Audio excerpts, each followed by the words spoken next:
Gotzon, esaera zaharrak gezurrik ez, ezta? Gotzon, bihotzean dagoena mihira irtetzen zaigunez, olioa eta egia gainera doazen bezala, jakizu zuk irakatsitakoak gure bihotz buruetan direla. Jakiteak kalterik ez dauka eta. Gotzon, zuk irakatsitakotik ikasi dugu zaku hutsa ez dela zutik egoten. Eta ura pasatutakoan alferrik dela presa egitea. Hau guztia hau dela eta, AEK Euskaltegikook, jakin badakigunez, aria mehenean eten ohi dela, bere biziko maitasuna izan zenion euskara zabaltzen jarraituko dugu. Aria eten ez dadin, ordu betean ezin dena bitan egiten. Eta ahaleginak 10 direla kontuan izan da. Gotzon, badakigu jainkoak eskuko atzamarrak ere zituela berdinak egin. Eta guretzat halakotxe izan zinen, paregabea. Zurekin eskeak ez zuen solasa galdu, izan ere eskatutako guztia eman zenigun. Bai korrika zela, bai euskaltegiaren inguruko edozer zela. Gotzon, egiozu egileari, emaiozu emaileari dio esaera zahar batek. Eta guk zuri, zuk guri beste eman ez genizulakoan gaude. Eta langile onari zor zaionezari, hauxe da gurea. Mila esker, Gotzon.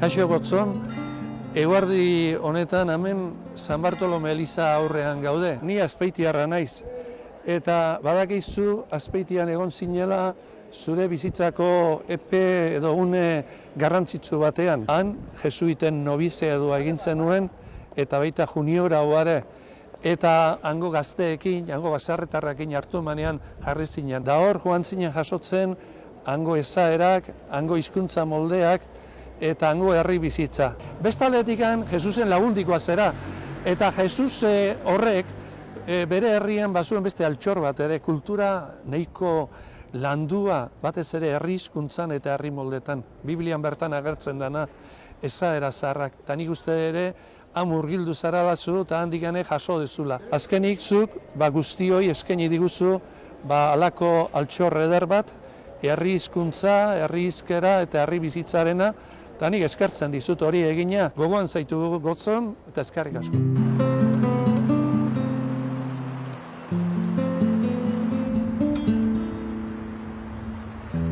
Oroitzen naiz, orain dela urte asko, munduan barnan, zijoan gizon jator bat ezagutu nuela. Bere fardeleria bakarrean, landareak, animaliak eta gauza txikiak eramaten zituela. Eta bere bihotza, egunez, gauez, eta inoiz, segundo batez beterik egoten zala. Oroitzen naiz, baso frutuez, lorez, errekatxoez elikatzen zela. Eta haizea, zirikatzea, eta harriak ferekatzea gogoko zituela. Oroitzen naiz, asteartero bere klasetara joaten ginela. Eta kafe hartzen genuela. Agindutako lanak batzutan zailak zirela.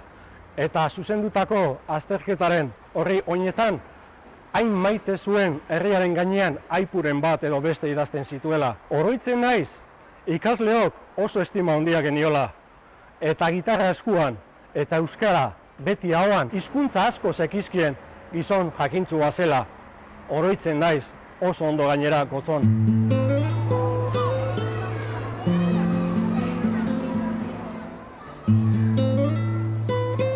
Beti uste izan dut, gauero izarrak ikusteko gai den orok beti duela toki bat existentziaren magalean.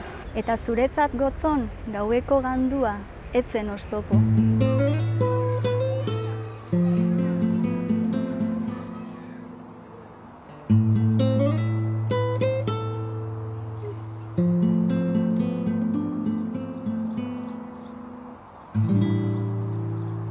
Gotzonek ez bezala, nik ez dut jainkoan sinesten. Ez dut gizaki handietan ere sinesten.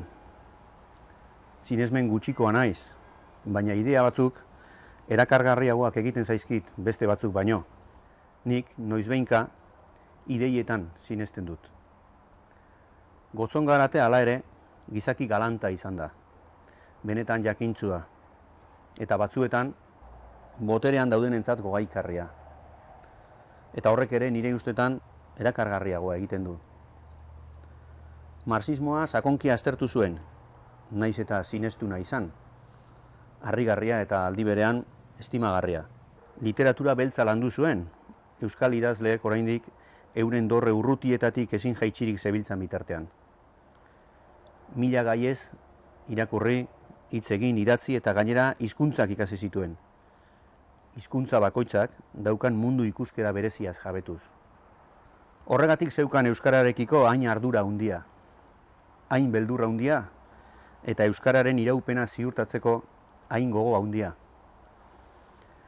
Uste dut, euskaldunok independentzia lortuko bagenu eutsiko geniokela euskarari, baina independentziari gabe galdu egingo da. Ara hor, Gotzonen azken urteetako oinarrizko ideietako bat, niretzat erakargarria, are gehiago, ezinbestekoa. Batzuentzat ordea jasanezina. Sinestuna izango banitz, Nafarroako errege traidode hark esan zuen bezala, Gotzonek benetan Parisek bezala meza bat merezi zuela esango nuke. Sinesgabea izanik alabaina, Gotzon Garatek benetan omenaldi hau merezi duela esango dut. Ez dudan ulertzen da, zergatik ez genion egin bizi izan zen artean.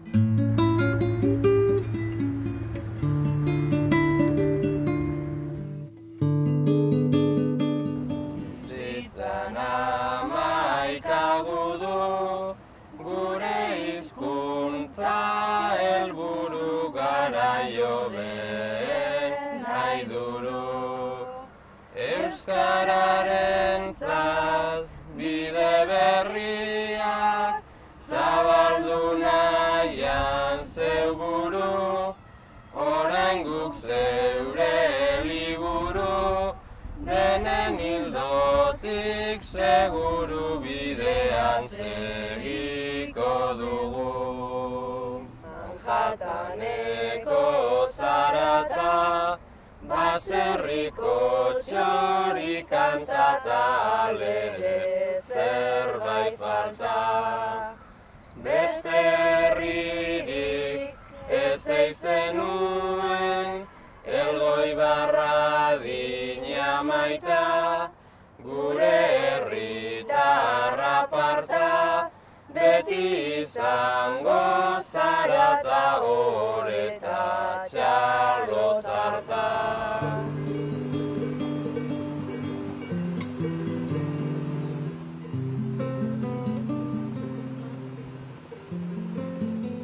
Zuk seguruenik euskal kantaren bat aukeratuko zendun zure bizitzari banda sonoroa jartzeko. Baina nik Frank Sinatra New York proposatuko nizuke. Gripian epidemiak izututa bizi geran hontan, errudun zera garai baten euskal literaturan izurri berri bat ekarri zendulako, novela beltza. Euskal atxotiz batek audio, maitatzea, ematea. Eta zu maitxi izan zenitxun pertsonei eta gauzei zure izana eman zenien.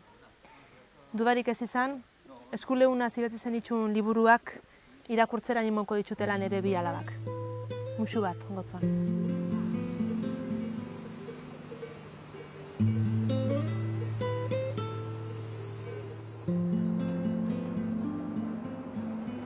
Kaixo, Gotzon. Oindala urte asko barreneko hasiera aretan, akordatzen nintzen zure artikulu bat irakurri nabala barren batetan. Eta banakixen oso impresio hona egin ziala, neuk pentsatzen abanakin bat zatorrelako. Elgoibarko hizkeriari buruzkoa zan, eta esate zendunez oso ona zan estruktura aldetik. Zurekin zuzenian berbaitzeko manjakun aukerau aprobetxauaz, artikuluaren bila jonaban, eta suerte galantakin baito pau ere. 1983ko otsailekua zan. Eta zure artikuluan amaieran hauxe esate zendun. Elgoibarko gurasuok, zuen umeek ikasiko dute euskara batua eskolan. Zuek Elgoibarko euskara erakutsi. Aberastasun handia emango diezute. Eta oin nik, Gotzon, zuri beste mezu hau bialdu nahi dizut. Eskerrik asko, Gotzon, munduko biztanle izan arren, sekula ez diozulako laga Elgoibartar izatiai.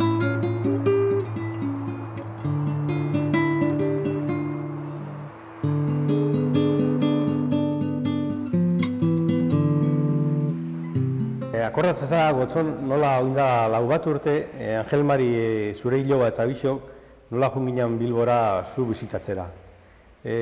Proposamen bat eraman gendun. Proposamen hori izan, Elgoibarko seme kutsuna izendatzea. Zure erantzuna ezesko borobila izan zen. Eskuartian lan handia zeukasun, eta osasuna lagundu ezkero jarraitzeko asmoa. Ikusten zenduan gainera, ez zala zuretzako hori. Gazte sentitzen zinen eta hori behar bada ez zala proposa zuretzat. Handik urte terdira berriz 3 alkartu ginen eta proposamen berdina eraman genuen. Oraingoan zure erantzuna izan ez baieskua eta ez eskua. Baina zikira lagazen duen atia zabalik, ni neu pentsatzen dut Gotzonek meritu nahikoa daukala herrixak Elgoibarko seme kutsuna izendatzeko. Eta idea honekin aurrera jo behar dugu Elgoibartarrok.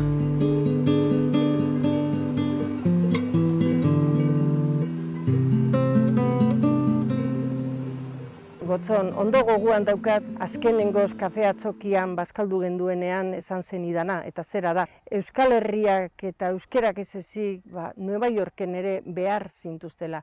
Nolako jende hilara egoten zen zure hitz egiteko, edo beto esan zuri hitz egiteko, entzuteko doaitasun hori haundia zen eta. Sarritan deitzen zen idan, esan molde bat, nola esate zen, o nola esaten genuen Elgoibarren azaltzeko, eta pozik eratzuten izun. Eta etortzen zinenean ora, osora gustora egoten ginen zure gora berak entzuten, baita zure esan moldeak, zeureak ere nola esaten zenituen azaltzen, ni pentsatzen dut, oraindik berri dala, baina ondiokan zure falta toki askotan sumatuko dela.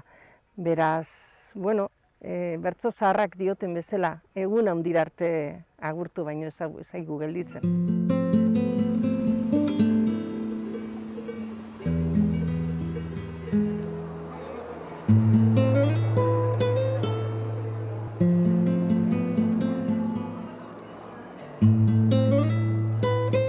Arrazoi askorengatik miresten dut Gotzon nire lehengusua. Gizon apala, langilea, zintzua, bere lan bikaina basarriz basarri, filologian zorzailea eta euskaldun jatorda zintzuagatik. Lehengusua nuenez, gertutiz, sentidu arazizian, bere maitasuna, bere goxotasuna eta bere jakintasunak.